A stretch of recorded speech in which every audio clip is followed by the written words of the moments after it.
A lot of problems that we are facing is due to the interface. We are actually giving somebody else feedback, but we're sitting in front of a computer, looking at the tool and having a text box there, and we're actually alone. Most people forget that they're actually talking to a person. Understanding and comprehending and changing code is, first of all, something that we do a lot more than writing code. It takes much more time to do that.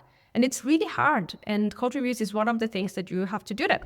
What I see is a lot of teams have very fast turnaround times, but they are just looking over at a glance, if they even look at it. So it's more window dressing activity.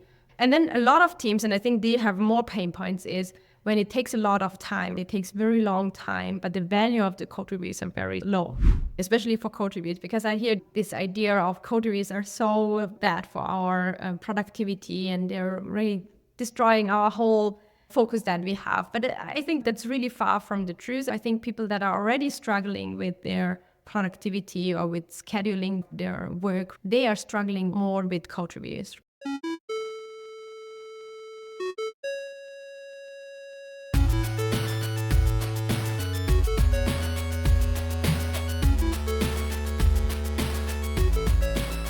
Hello guys, welcome back to another new episode of the Tech Lead Journal podcast. Today I have Dr. Michaela Greiler here, so I'll call her Michaela. So she will be talking a lot about code reviews today. So specifically how we can do awesome code reviews, maybe any new trends recently about code reviews, and how code reviews is related to developer experience. So welcome to the show, Michaela. Hello, thank you so much for having me. I'm super excited to be on your show. So Michaela, in the beginning, I always love to ask my guests maybe first to tell us more about yourself, right? So maybe specifically any highlights or turning points that you think we all can learn from you. Turning points. Well, I got into programming and informatics and computer science quite late in my 18, 19, 20 years old, or around that. I think I was 18 or 19. And I came from an art school, right? So I was actually studying art. My school had a big focus on that, and computers didn't play a big part, right? So I was quite adverse to computers. So when I then finished this school and I had to go to university, I was thinking, what should I do? And I think a lot of people thought like psychology would be something that I could do, or maybe, I don't know, like history. But all of that were things that I could never imagine myself doing. And also art was something that I really love, still love.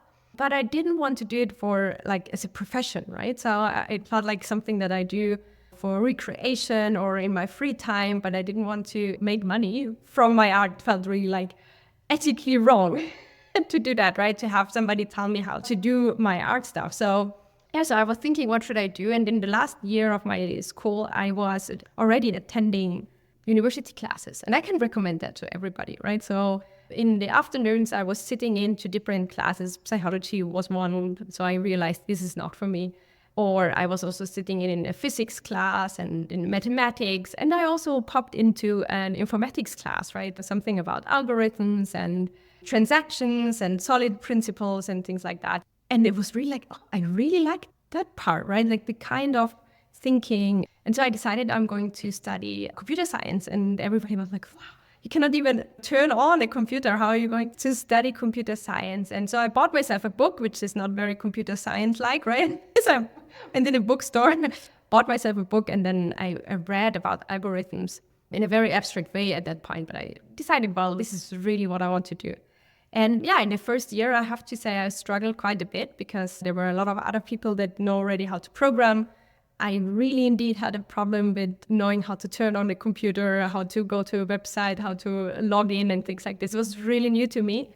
So yeah, it was a steep learning curve, let's put it that way. But I always felt like this is the right thing to do. And I know that there were a lot of people that doubted that I can do that. But I think, now it's almost 20 years later, it was the right decision. It was a good decision for me. And so I would encourage everybody to really try out stuff, even if it's very much not what you are used to do, right? Or what people believe that you can do, or what others think about you. I think a lot of people have perceptions about what a person is interested in or what they can do or what they will struggle with, which is not true. And it's not true, right? So really trust in yourself and try out the things, and don't let yourself be discouraged from the opinions that others have about you and your life. Yeah.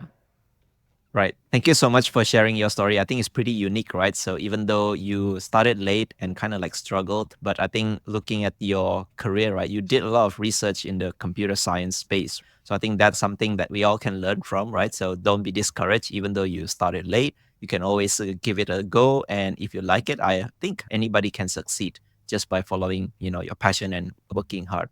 So Yeah, from all exactly. your work, I can see you love code reviews a lot, right? So in fact, you have a website called Awesome Code Reviews, right? So I think code reviews is one aspect that is very important in software development. Some teams actually love code reviews, but some teams actually dread code reviews. In your specific case, what makes you think that code reviews should be awesome? Well, maybe it's the other way around. I think that if you have code reviews on your team, they should be awesome, right? They can be very dreadful. And as you said, like, yeah, I went on actually I didn't only do my bachelor's in computer science, but I also did my master's. And then I went on to do my PhD. And in my PhD, I was looking at productivity of developers and how software engineering practices actually help us achieve our goals or not, right? So my PhD was very empirically driven. So we did empirical studies, either with static analysis, dynamic analysis, data mining, or also qualitative studies where we interviewed people. And I really like this mixed approach, right? I feel that this brings us closest to what's actually going on, right? So when we do pure studies on looking at the data that we have in front of us, we often don't see the big picture, or we don't see really what's happening here. We see a lot of correlations, but we don't understand the causations at all, right? And I'm not saying that we totally understand the causations if we are putting people into the picture, right? But if you're starting to ask them, you come much, much closer than with the correlations that you have in your data, right? So I really like these two-sided approaches where we have mixed research. And from that brought me actually to code reviews, right? I started then working at Microsoft Research. I did a couple of studies there at Microsoft, which was awesome because we have like all these, we have access to all these teams. You can really work with product teams. Like I worked with Office, with Windows, with Exchange, with all of them, with Visual Studio, right? So you have access to all this data. We had it was a CloudMine called at that time, right? So we had like all the commit messages, we had the source code, right? We had the error messages, the tracing and tracking. We had all of that, right? We could look at this wealth of knowledge from this data, but then you also had access to the developers. And so I tackled with a lot of different teams, different problems. And I saw that code reviews is one of those things that a lot of teams struggle actually with, right? So this awesome code reviews is something that some teams experience, but a lot of teams are not experiencing that. And what I also saw is that there's no training, right? If you say, well, let's do a test initiative in our company, then, well, there are trainings and there are courses and there are books. And, we all know that for testing, we have to first learn the basic stuff and then we level up and we get better at it. But for code reviews, somehow, and still, I meet a lot of developers, even senior developers, that I ask them and they say, well, what do you have to learn about code reviews? Just look at the code. And I'm like, well, you have to learn how to code, right? You have to understand code is one of the most difficult things, right? I think it's much harder to understand code from somebody else than to write your own code, right? So if I ask you to write a bubble sort, maybe you can do it, right? And you go through the thing yourself. But then if you read it and you have to understand that's actually a bubble sort, right? It could be that it takes you even longer, right? It depends a little bit. But yeah, so understanding and comprehending and changing code is, first of all, something that we do a lot more than writing code. It takes much more time to do that. And it's really hard. And code reviews is one of the things that you have to do that, right? It's the foundation is that I am able to understand the code that somebody else has written. And still there are no courses around it, right? There is no training. People are thrown into that and go on and give good comments to code. And then in addition to this technical perspective, right, that we have to understand the code and we have to know how good code looks like, or, if there's an anti-pattern, we have to detect it, right? We have to have this, let's call it technical knowledge. There's also these social aspects that are going on in code reviews, which is much harder than testing, right? For testing, you go and you know how to write good test cases and you know about integration tests or, unit tests and how to do them. But then that's it, right? But for code reviews, it's really the interaction as well, right? With somebody else, with your teammates. There are power struggles, there are hierarchies, there are cultural things happening. So it's actually a wealth of problems that people are thrown into without any guidance. And so I found this topic very, very interesting. So for me, it was really eye-opening. It was like there were a lot of things that came together. I thought, why is nobody really tackling that, right? And I guess a lot of people shy away because it's hard, right? It's a hard problem to solve for teams. There's not one strategy or one technique that suits all different teams, companies, and development practices, right? And I think this is why a lot of people are not touching it, but I think this is also why I think it's really super interesting and why I love working in this space, love working with teams and trying to find really out what their problems are. And this is also where we are now starting to touch the developer experience area a little bit, right? So really understanding what is the experience of code reviews in the teams for developers. And then how can we tweak and change their practices, adapt different practices so they have an awesome experience that they feel like this is really helping us. We know why we're doing code reviews, right? We're getting all the benefits of the code reviews, not only the drawbacks. Yeah, if I can classify maybe some different software development teams, right? I think many of the teams which are not mature.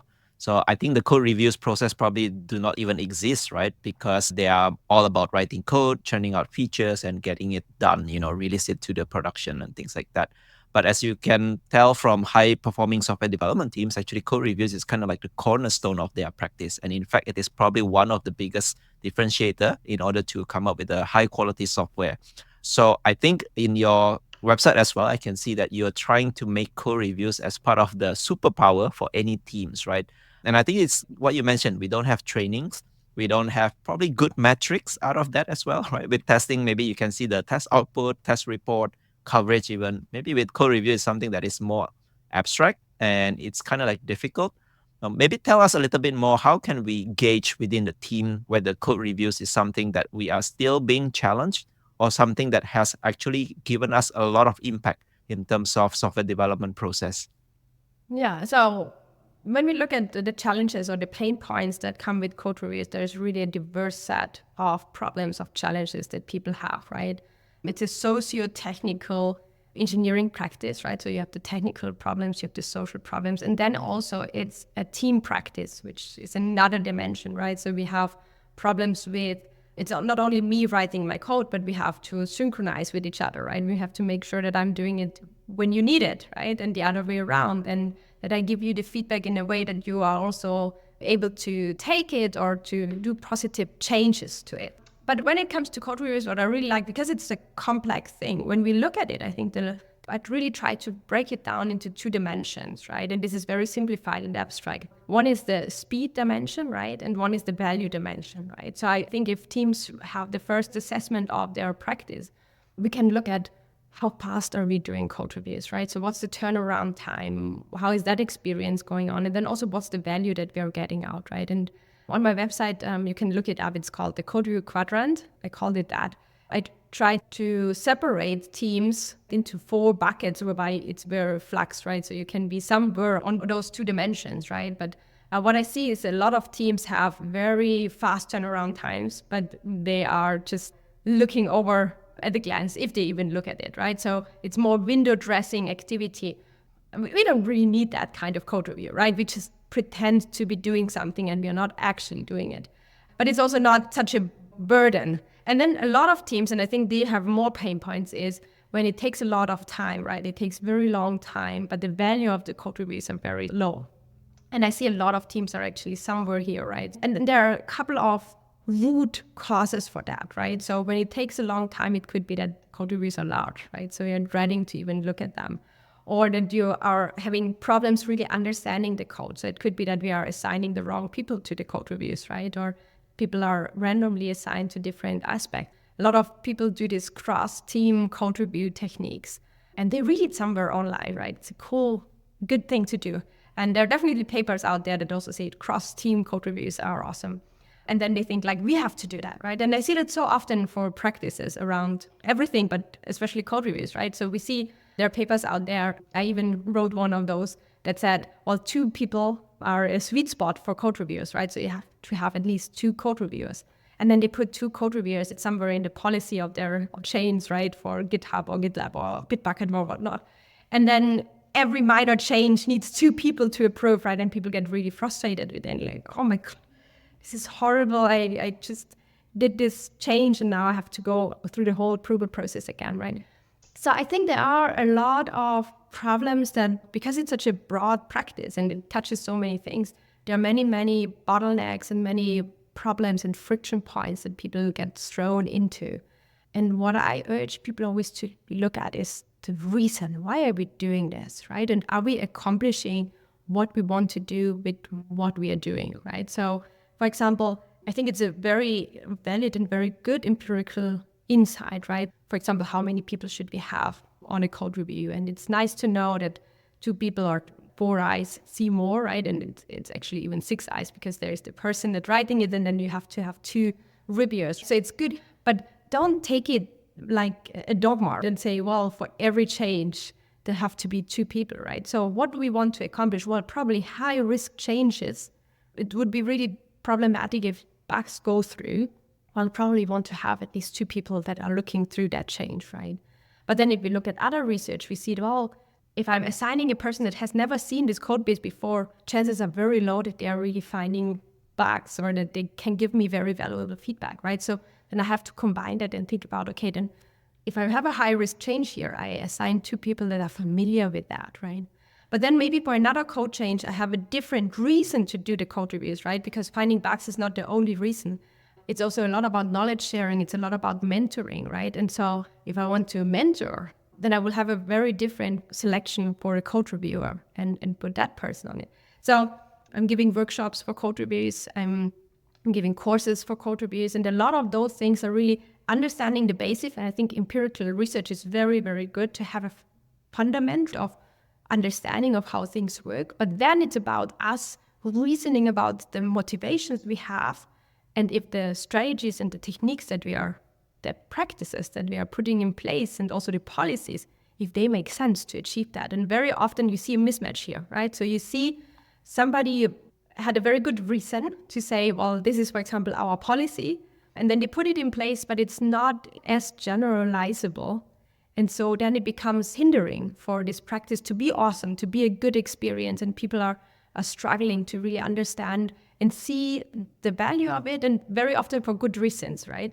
On the other hand, I have seen teams and I've worked with teams where we could really transform the code reviews, right? Make them reasonable and make them a good practice that you are achieving your goals. And then it's an awesome practice, right? And it's something that can help a lot. And I know a lot of developers that would say, I'm never going to a company or never going to accept the offer from a company anymore, where code reviews are not part of their engineering practices and where they are done in a good way, right? Where you can really learn and build this connection with your teammates together. Yeah, especially in the code base that is large enough where you also have many developers involved in the team, right? So I think the quadrants that you mentioned definitely make sense, right? The speed of the code review process and also the value that comes out from the code review process. So maybe since you have been dealing a lot with the empirical study and also seeing a lot of different teams, right? Maybe if you can give us a guideline here, like what is fast enough in terms of code review? Is it a number of days? Is it within the same day? And what kind of value that people should feel when they come out of a very good code review process? So maybe a little bit of, I don't know, guidance here so that people understand, like, what does it mean to be fast and what does it mean to be valuable in terms of code review? Yeah, so I think that especially this fast, it's similar to how many reviewers do you have to have on one code reviews, right? So I don't think it's good to generalize here. I think a couple of weeks is probably too slow, right? And I think everybody would agree that that's too slow. I think a turnaround time within a day is reasonable, right? But then it really depends a little bit on the pace of the company, on the team makeup, right? So where are people located? Are they all in the same place, right? In the same city, in the same country, in the same continent, right? Are they maybe in the same office? Are they remote, right? So there are a lot of questions, and very similar to that, what I said before, right? There's not one size fits all strategy here, right? So I don't think there's one code review turnaround time that we can say, well, this is what we want to achieve. Google, for example, has a code review turnaround time from around 4 hours, the average, right? Which is very fast. And there are probably a couple of companies that are faster, but not a lot, right? Most of them are slower. But then, for example, some teams at Microsoft, they have even a policy that says, well, if you are under 24 hours, you're not allowed to approve this code review, because we want to make sure that there are others that are having the time to look at it that are, for example, in a different time zone, right? So on purpose, there is some throttling in it where we slow it actually down, right? We say, well, and it could be also a lifestyle thing, right? So that we say, well, if we are going home at 5, we don't want somebody to be forced to look at it during the non-business hours. So we make sure that there's enough time that people actually have to look at the thing. But again, I think it really depends on the kind of team that we are working with, what kind of software are they developing, right? So if you have a very fast-paced environment, or we can change the software really quickly, I think then code review should be also quicker, right? If you have something that takes a lot of time. Nowadays, what I see more and more people struggling with is not even that we are maybe in a different time zone, but nowadays it's even about the pipelines that we are having, right? They're getting big, especially for bigger companies, right? That have a large test suite, for example, that have a lot of code that needs to be compiled, right? So we are scheduling our continuous integration pipeline, which is awesome, right? So we wanted that. But nowadays we see then, well, this takes really a lot of time, right? So do we want to make this PR now, or do we wait a little bit, right? And even the costs that we have for compile time and for test time and so on, right? So I'm not saying that this is a good reason to slow your code reviews down. I'm just saying this is a new dimension of problems that I see popping up over the last couple of years that's getting bigger and bigger for a lot of companies, right? It should be fast enough that you don't forget what you're working on, right? So when I work on something and I'm waiting, let's say 4 days, it could be that I have already forgotten, right? It could be that it's slowing me down and I feel like this is actually too slow. So I would really come back to the experience of people and ask them for, how do you feel about it, right? So when you get the code review tomorrow, or let's say in 2 days, do you feel this is holding you back? There's actually something else that you're working on. Then, well, we have to increase the pace, right? If people are actually quite okay with it, and they say, well, that's totally fine for our rhythm that we have, because we have this kind of work style and I'm working actually on that. And this is over there, I know exactly. And then let's say 3 days, it comes back and I have scheduled it and I'm prepared that this is coming back then that's fine, right? So I would go back really to the experience of how people are feeling about the turnaround times. And this is also when I'm doing a workshop with the team, for example, one of the things that I'm doing with them, I walk with them through a survey, through a questionnaire where we get these pain points out. And then we see, well, actually turnaround time is a problem or is not a problem, or what kind of degree this problem is, right? And the interesting thing is also when I'm working, for example, with larger organizations, sometimes it could be that I have several teams from different departments on one workshop. And then we would have like, this team thinks code review turnaround times are actually way too slow. And this thinks it's just fine. But the one that thinks it's too slow have a faster cadence than the one that are thinking it's fine. And so that's why I think it's really, I would even say unprofessional to say, well, let's say 4 hours, that's what you should do, or 24 hours, that's what you should do. But I would definitely think in days or a day, not in weeks, right? So everything that takes several days, I think, is for a lot of people in general a problem. Yeah. Thanks for the insights. So I think definitely makes sense, right? It's highly contextual based on your team setup and maybe also the pace that you are working with, right? And I think you mentioned a couple of times about experience. Since you're also part of this developer experience research with Abhinoda and Dr. Margaret Ann Story and Nicole Forsgren, right? So something that is quite related to developer experience is definitely this code review process. And even the State of DevOps report also include code review as part of the factor in the high-performing team, right? So maybe in your point of view, right, since you come up with this research from the developer experience as well, how highly correlated is code review with a good development experience that developers are having? Yeah, I think that my answer would be the same, right? So I don't think that you can really correlate having code reviews with a good experience, right? But they can impact experience in both ways, right? So you can have code reviews that impact the developer experience in a positive and in a negative way, right? So slow code reviews or code reviews that are having a harsh feedback culture, we definitely see that they are decreasing the developer experience, right? But code reviews where we have like a lot of learning going on, a lot of mentoring where people feel safe to talk about. And this has, again, to do with psychological safety as well, right? And this is coming up also in the DORA research, for example. Psychological safety is super important for developer experience, for high-performing teams as well, came up in that research as well, right? And also in our DX research, psychological safety and culture were the only factors from all the different factors that are influencing developer experience, but we could see that it has a bigger impact than the others, right? So we asked them, for example, because we had like over 25 factors that we distilled in this research, and there were, for example, factors like program management, right? So how reasonable are the deadlines, or how much technical debt do you have, or how much focus time do you have, and all of that. And then we wanted to know which are the most important ones, right? And we hope that, let's say, there are emerging three, and we can say, oh, those three things is what people should look at, right? But none of that actually happened in our research. People were saying, oh, this is really impacting my developer experience and that. And so we went through all the factors, right? It seemed like quite random depending on different things. And we realized that what's really important for developer experience is not one particular factor, but your seniority, right? Your responsibility, the maturity of your company, right? The problems that you're facing. So there were, again, contextual things that are making one or the other factors more important or not.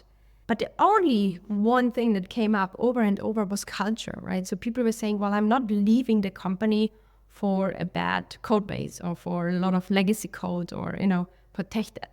But I'm going if it's toxic there, right? If people are harsh or if people are not heard or, And this was very consistent again. So a lot of people said that. And I think I want to connect it to code reviews again, because the code reviews, this psychological safety is very important, right? So if you have, I think you can have slow code reviews and it's painful, right?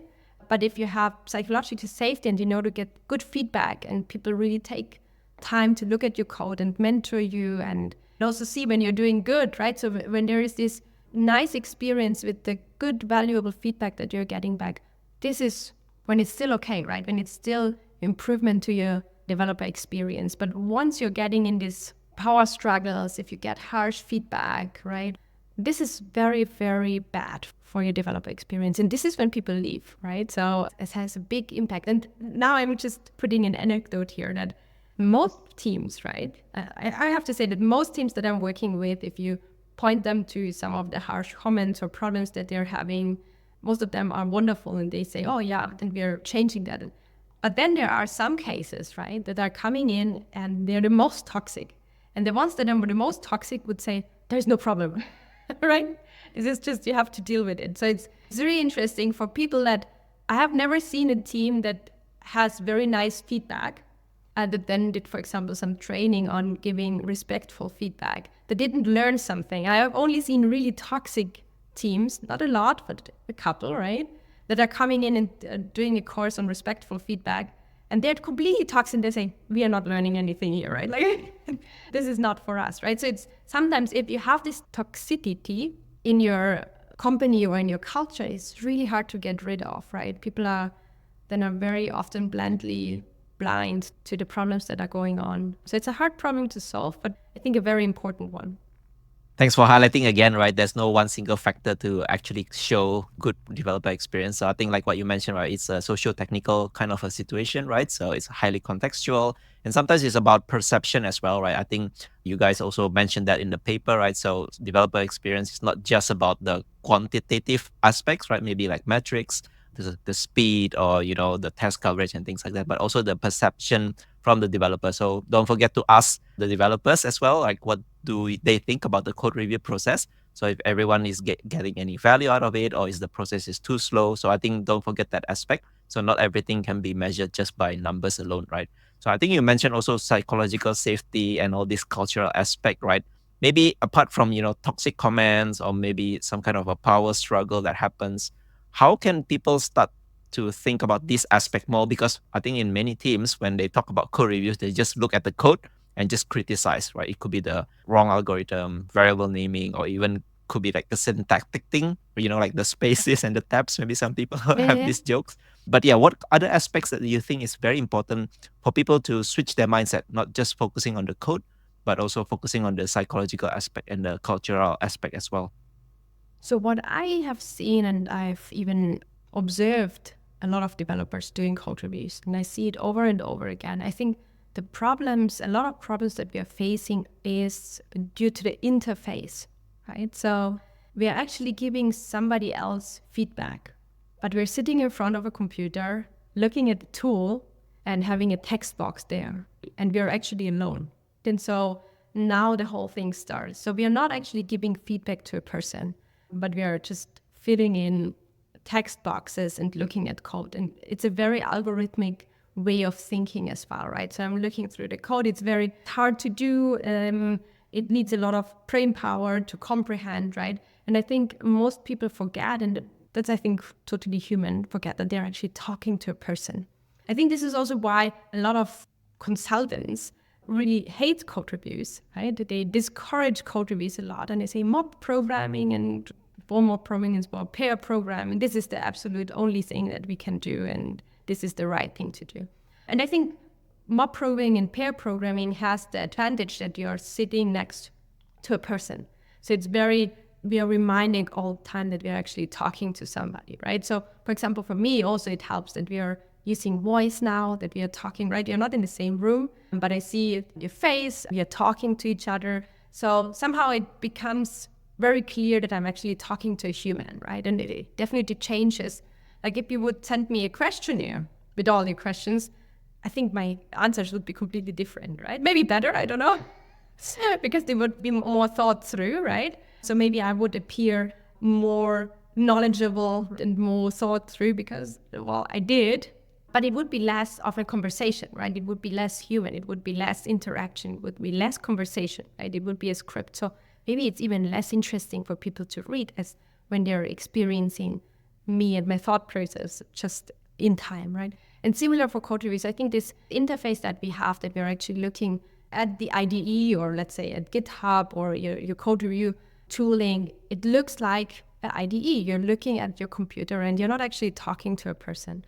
So what I suggest is if we're giving feedback, always think about how is that valuable to that person and really envision the person that we are talking to, right? So maybe before you start your code review, think about, okay, I'm talking now to Michaela. Who is Michaela, right? Very quickly. Who is Michaela? Is she new in the company? Or is she new in the team? Or is she a tech lead? Or what's the situation of her? And what value can I provide to her? And that shapes a lot of the code review conversation, right? Because it will influence if I'm highlighting this and what kind of words I'm using.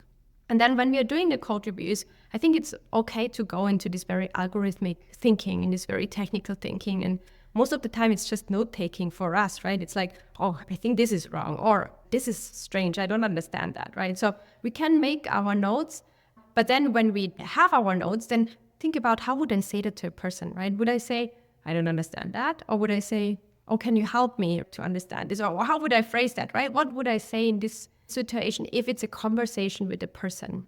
Unfortunately, GitHub and so on, you can actually put in your comments and not send them immediately, but it's dangerous, right? If you reload your Chrome or your browser, then it could be gone. So I'm not suggesting that. But once you've typed in your comment, go back, and it takes a little bit. It's okay. Go back and reread it again and then rephrase it. And if you look, for example, at maintainers at large open source projects, right? If you observe them doing code reviews, you can see exactly that, right? So they would write a comment, and a lot of them that are skilled and experienced, right? They write the comment, it's very technical, and then when they go back to the start and say, hello, right? Maybe the name. Oh, thank you for your contribution, right? So it makes it a conversation, right? So they put down their notes and then they are starting thinking about what the person that I'm talking to, and then rephrase that. If you look on awesomecodereviews.com, there is one article that I wrote with tips. I think it's 10 tips. And I think they are also very helpful, right? It's, for example, not to generalize or phrasing your comments as I comment. So I think, or for me, or to me, right? So that this is feedback that's coming from you, not a general statement. Also, words like just or easy can be very problematic in code reviews, in general, also in documentation, right? So we should avoid them. There are actually plugins that you can use in your IDE that help you and alert you when you're using those words. condescending words. Yeah. So yeah, maybe have a look at that as well. So there are very practical tips that you can also use to make your phrasing or up your code review comments better.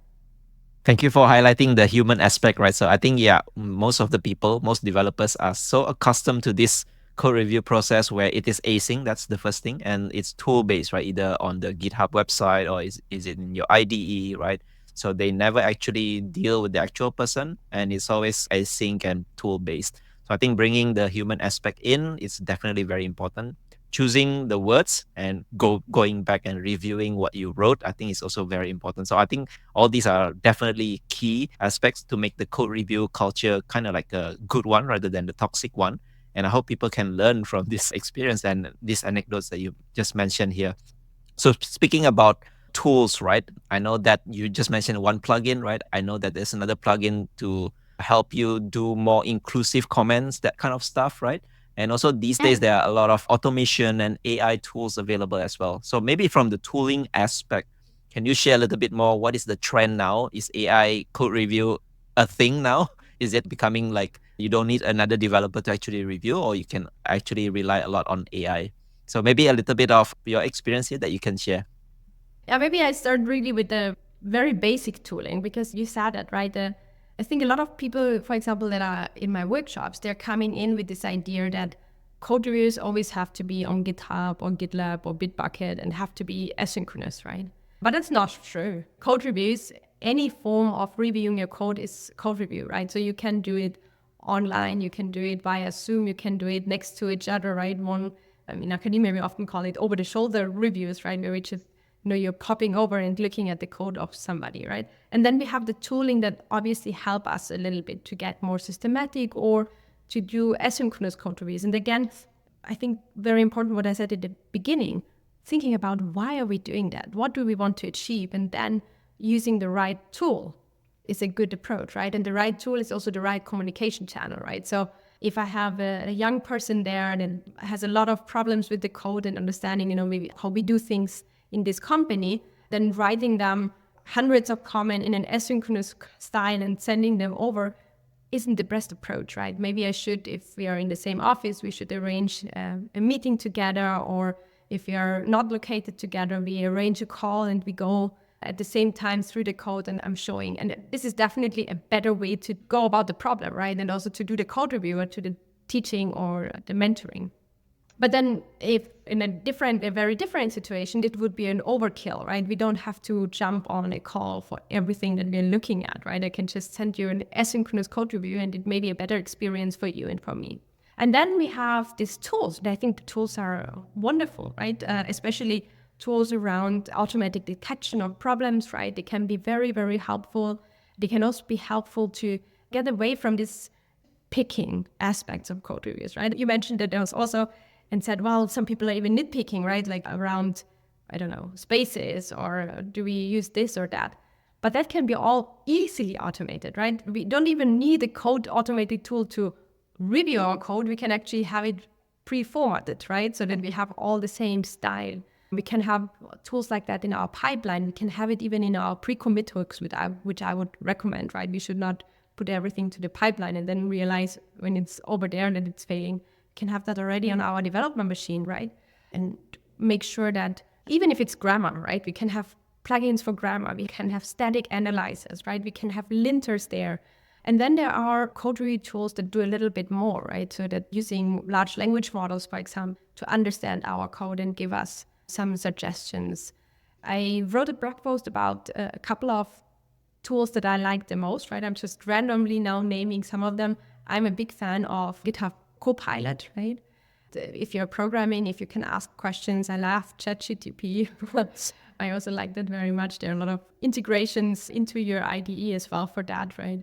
But there are also other tooling, for example, that are summarizing, for example, your code changes, right? Your PRs. And I think this is very valuable. I'm not saying that every tool is yet completely there, right? So that we can completely trust them. But I, for example, have for all of my code reviews, I have an automated summary there as well, which helps me then to reflect and to see, well, did I mention actually everything, right? Is that what we should be doing? And so I actually think that the large language models will help a lot, right? And there will be parts that can be automated, and they are already automated and can go away. But there are a lot of things that cannot, right? So it's still, I would say, stupid. And we should never forget that, right? So a lot of people think that AI can think, but AI can't think. It's a language model, right? So it's just pattern matching different things together. So it's still stupid, and it can give stupid answers, and it has a lot of hallucinations, right? So it's making a lot of stuff up. And so we have to be aware of that and use that with that knowledge. And then I think it's awesome. I really love it. I would encourage a lot of teams to really increase the automation that they have in their code reviews and free the stuff up for people to really look again. What do we want to achieve with that, right? Do we want the person to tell us our syntax error? No, we don't want that, right? But do we want somebody to tell us about the business logic, or to reason through if we did a good way for performance, for example, right? Yes, we want that. And then having more concrete questions for the code author as well, right? To say, well, or the code reviewer, this is what I want you to focus on. Tell me, did I good job here? Or this is your expertise. Tell me something about it. Right. I think, yeah, tooling these days, there are plenty of them, right? So starting from the normal static analyzer, right? So by analyzing bugs, potential bugs, right? And also including those like the grammar, maybe code review comments. So I think please do check it out, like make use these tools. And also the AI part, I haven't really experienced fully AI that can give a very meaningful critical feedback, right? Most of the time we actually use AI to generate the code, maybe test cases as well, but not in the vice versa where, AI critiquing the code that we write. So maybe one day we will see such tools exist and maybe even integrated in the code review pull request kind of like workflow. So I think automating some of the tedious aspects of code review is definitely very important. And not to mention, right, if I hear somebody saying about the mundane stuff to me, that feels like an attack from a person to another person. But if it's a computer or AI telling us, I think we can take it lighter. That's my opinion, by the way. So I think, yeah, using such tools definitely will be very, very much useful so that we can have more critical feedback given to the code review aspect. So it could be the design, could be the business logic, maybe even variable naming, right? Because sometimes it's very important to use like a consistent name rather than, somebody coming up with some terms that is probably unique and new to the team. So speaking about other techniques, so I think in your blog, I see that you also write about 10 different techniques. So maybe if you can also share with us, what are some of the techniques that people should probably try out? And specifically, I like the first one that you mentioned is about checklists actually in your blog post, because I rarely see people have checklists when they do code review. Mostly it's like random and they just, jump into the code that they feel like it. So maybe tell us a little bit more, a few techniques that we can learn how to use. Yeah. So what I've seen, and this is connected to this, there's not a lot of training on code reviews nowadays, right? Or not nowadays in general. And a lot of people are, as they are supposed to know what they're doing, just do it ad hoc, right? And this is how code reviews are done most of the time, right? So people are just doing an ad hoc review. They're doing what they think a code review should look like, right? There is no order of files you should look at. There is no questions, concrete questions that you ask the code for, right? It's coming from your intuition, from your experience, maybe from what you have seen before that others are doing, and so on. And this is called ad hoc code reviews. But there are actually quite a few techniques that we can use to enrich our code reviews, right? So also to make it more thorough and to make it more consistent throughout the teams. So a lot of companies and teams are struggling with various degrees of thoroughness, right? When people are doing code reviews, some people just open up the code and they run the code and think this is a code review. I don't even look at the code, and it's still a code review, right? Some people will look at every single line and understand of that. Some will just pick a couple of files and look if they're there or at some part. So it really, there is no straightforward way where we can say this is how code reviews are done. But when we are using techniques to do that, we get more systematic approach into it. And the first one, and this is the one that I like the most because it's very practical, it's easy to implement, it's very powerful, is checklist-based reading, right? So a checklist-based reading is you start with a checklist. You can start, for example, with one that you can download from awesomecodereviews.com. A general checklist, there are a lot of different parts about implementation, right? So is this solving the problem? Is it simple? Is it on the right abstraction level? What about the debugging, right? Is the good debugging a way to debug this code? Is it testable, the code, right? Are there good exception messages and all of that? And what it helps you, you can imagine it a little bit like, well, a memory aid, right? So you know these are the parts that I should look at, and then they are all checked through, right? And there are a couple of studies around checklist-based code reviews, and they all come to the conclusion, or almost all come to the conclusion, that checklists really increase our potential to find problems and increase our ability to find problems in code.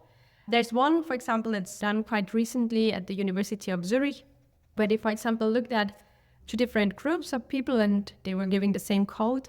And then they asked them, well, look at this code, review the code, and tell me, what's wrong with it. And so people did. And when they said, well, they are done, they asked them again, are you sure you're done? Yes, we are done. And then they just ask, well, what about security? And they showed them the code again. And now the people found the security issues that they overlooked before, right? So this memory aid is a very, very interesting part of checklist-based code reviews and checklist-based reading, right? And it's a very powerful one. Even the experienced reviewers that know about security didn't look at security. They forgot about it. And I think within the same study, they also just tried out mentioning security or mentioning security and then giving a lot of infos, right? Let's say looking at input validation or cross-site scripting and, giving more details. And it didn't really change much, right? So what we can see from that is as well that you can only find the things in code reviews that you already know, right? It's hard to learn and do code reviews at the same time. But on the other hand, what we can do is you can use checklists to have a person learn. Just don't expect them to apply it already in the code review, right? So when you look at, for example, the checklist that I provide, it's very detailed. And you can use that for a couple of times, right? And then you would actually make it smaller, right? You would comprise it and make it easier to grasp, have just a couple of points as a memory aid. And then you can expand another area. Let's say security. First, you have just security and you have 5 points, but you could actually have a list of 50 points, right? Not saying that you should have 50 points, but what I'm saying is that we can expand what we're learning about. Or let's say our team wants to know more about accessibility.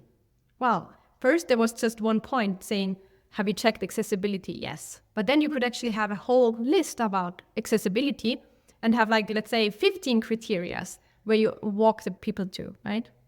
So we can use checklists in two ways, either just as memorization for things that we already know, or we can also use them to learn. And then over time, we integrate that knowledge. We are able to find things in code reviews. And again, we are flattening down this list again and make it a little bit smaller. Yeah. Right. I like the checklist approach, just like what you mentioned, right? Sometimes we forget what important things that we should look at, right? So because code review is a little bit open-ended, right? There are so many things that you can criticize, not just the code itself, but also the performance, the variable naming, and even like security aspect and things like that. Definitely, if you just jump into it and you don't have a checklist, sometimes it's kind of like random, right? Based on the mood and based on the things that you have in mind at that point in time. So I think checklist definitely quite powerful. And I think there's a book called Checklist Manifesto as well, right? That is highlighting the power of having checklists actually helping you. It's like a memory aid, just like what you said, right? It's actually increase the success rate of the things that you are checking or reviewing. So another aspect that I find some people may struggle with is the need to actually context jumping, from the code that they are working into reviewing other people's code. So maybe do you have any tips? How do you manage personally juggling between your own code and also reviewing other people's code? Do you batch your time, or is there any kind of productivity technique here so that you can also give a good code review for others while also at the same time you can focus on the work that you are doing as well? So yeah, the context switching is definitely a problem, right? And sometimes people overestimate the problem, I think, especially for code reviews, because I hear this idea of code reviews are so bad for our productivity and they're really destroying our whole focus that we have. But I think that's really far from the truth. I think it's one more drop. Either you're having a good handle on your day, on your structure, I think then code reviews is not such a big problem for you. I think people that are already struggling with their productivity or with scheduling their work, right? They are struggling more with code reviews, right? And I don't think that, again, it helps for everybody. It also depends a little bit on the people can have different minds, right? They can have different things that they are striving with and habits that they are striving with. But I, for example, think that having dedicated time, like for example, this Pomodoro technique where we say, well, 25 minutes, we're looking at something, right, is working for a lot of people. I can actually hold the focus longer than 25 minutes. I like it more. I have normally around 40 minutes timers, right? So I think you can adjust it to your personal needs. But the idea behind it is that you are starting an activity, you have a timer, right? Let's say 25 minutes or 40 minutes, whatever works for you, you can try that out. And then this time you really focus on one thing, right? So for example, code reviews, and we are starting now a code review and we're doing it, let's say for half an hour. And when there are emails coming in, then we make sure that the notifications are off, right? That we are not looking at the emails, or we're not jumping to, something else and doing something else. And a little bit it has to do also with our setup, right? So let's say we are compiling something or we are running our static analysis and that we know this takes a couple of minutes, then it's really easy to get distracted, right? Because it's boring. So what we are going to do now, and now you're starting a different task. A lot of people have ADHD as well, right? So then you feel yourself, you're in the, I don't know, a 526th tab, looking at something completely unrelated, and then you're having to come back, right? But I think the essence behind is not, it has nothing to do with code reviews per se, right? It's one more task that you have to do. I think what's more important and what's maybe also trickier is that you have to synchronize it a little bit with your team, right? And this has a lot to do with expectations. So when are we expecting code reviews to come out? How long are we waiting for code reviews to come back? And I think a lot of things are expectation management here, right? So that we know, for example, in our team, every day, let's say, we are sending out the code that we did so far, right? So we are working on something and I know that I'm going to send it out for a review to our colleagues. So then well, let's say tomorrow in the morning, I'm doing my code review, or maybe every afternoon at 4, I'm doing the code reviews, right? So I think the planability and the way that I'm knowing actually this is when things will come in and I can schedule that into my workday. I think this is very, very important, right?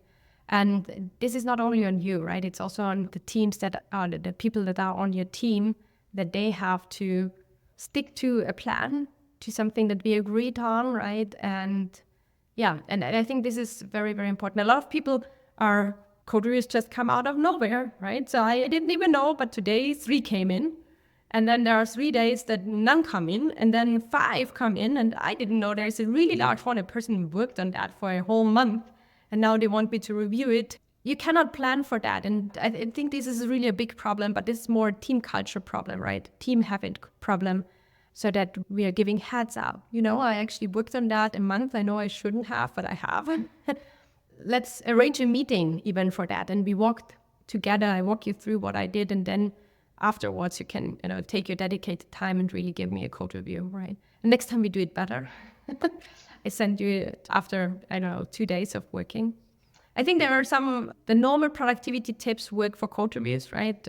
Turn off your notifications, use, for example, some dedicated time that you just look at that, don't do something else, right? But a lot of the things that really are painful for code reviews is this team dynamics part, right? So put your code reviews on your planning, right? So that this is when they're going out. This is when I'm supposed to do a code review, right? This is the cadence that we are actually expecting from each other, right? Like every second day at least, I have to send out my code and ask somebody to look at it, or every day, whatever works for your team, right? But this planability, I think, is very, very important. Yeah, thanks for highlighting about the team dynamic aspect as well, right? So I think definitely individually, we need to kind of like come up with the workflow that works for us, right? So that we can focus on our work, but at the same time also involved in the code review process. But what you're saying about the team, so-called the team working agreement, right? The habit, the norms between each other, right? How they like code review to be done is something that is also very important. And don't forget, again, you can put automated check as well, maybe to remind you if the code review is stailing, right? So that you can keep each other, following up on the stale code review. So I think there are many tools that you can discuss as a team on how to incorporate them to make you productive. And I like what you mentioned a couple of times by now. Think about why you're doing a particular thing, right? So the reason behind what you do. So thank you so much for this conversation, Michaela. So I really love the aspects, all the aspects that you mentioned about the code reviews. Unfortunately, we come up to the end of our conversation.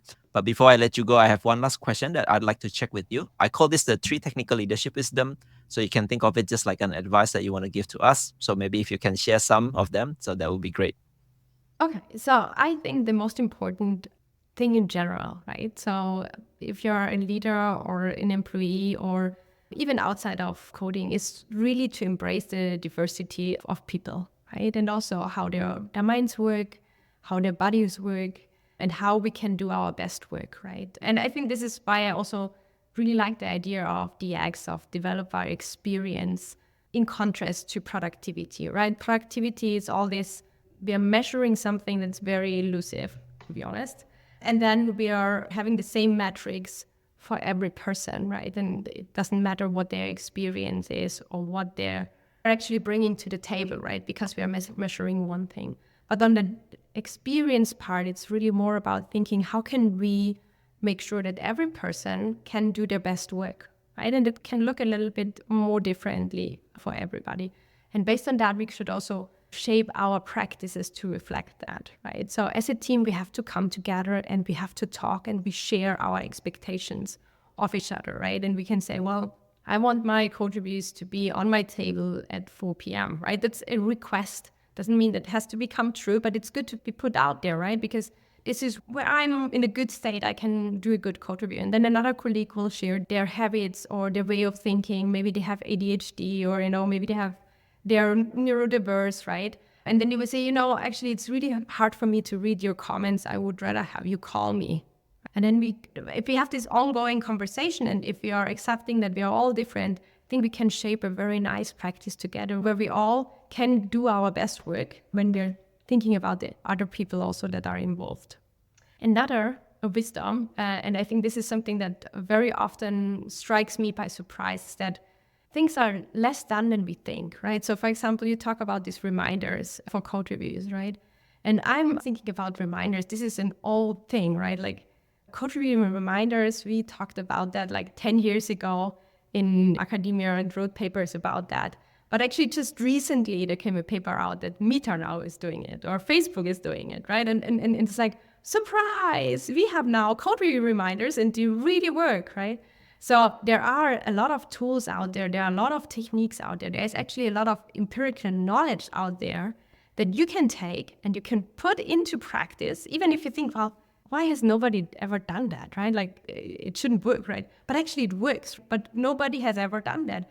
Maurizio as well, right? So I had this conversation with Maurizio Aniceto. You should check him out as well, right? He's big into testing. And we talked about test coverage and test selection and prioritization based on coverage and static and dynamic analysis. And again, this is like 15 years ago that I worked on that. And at that point, I thought I shouldn't work on that anymore because everybody knows, right? Like there are so many papers written about it. But it's 15 years later that he's now putting that into practice more and more, right? Or other people are putting that into practice. That a lot of companies that I'm advising or working with still don't have test selection or prioritization based on coverage information. Or you could now even think about AI, right? Like a large language model.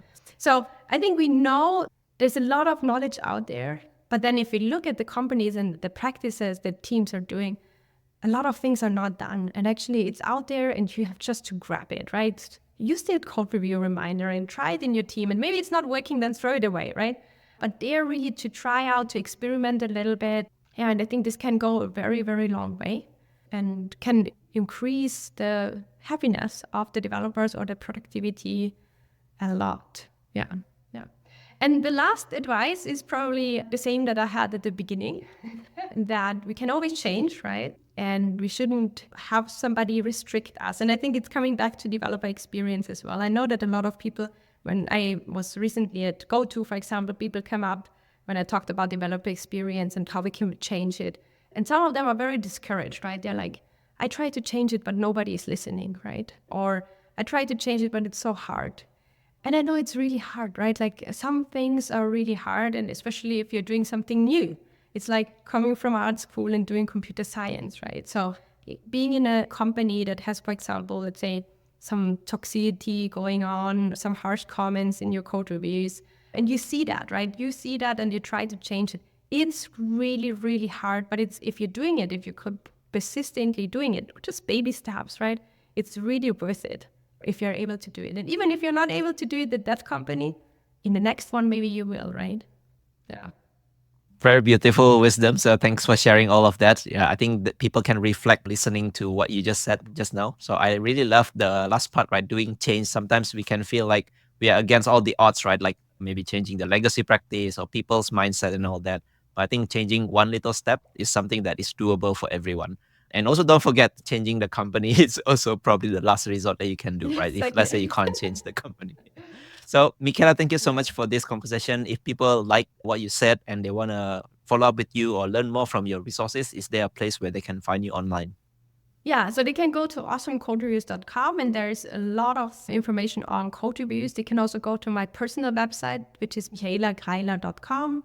I'm writing there as well about all kind of stuff on software development and also a little bit entrepreneurial stuff.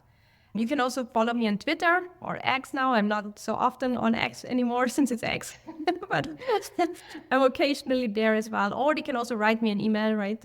Super happy to have email conversations. I also have a podcast. It's called SE Unlocked, softwareengineeringunlocked.com. So they can also check out some of the episodes there. And yeah, I think that's it. Awesome. So I'll put all of those in the show notes. So thank you so much for your time here. So I hope people learn a lot about code reviews and they can improve their code review process. So thanks again for that. Yeah. Thanks so much for having me. It was really fun talking to you.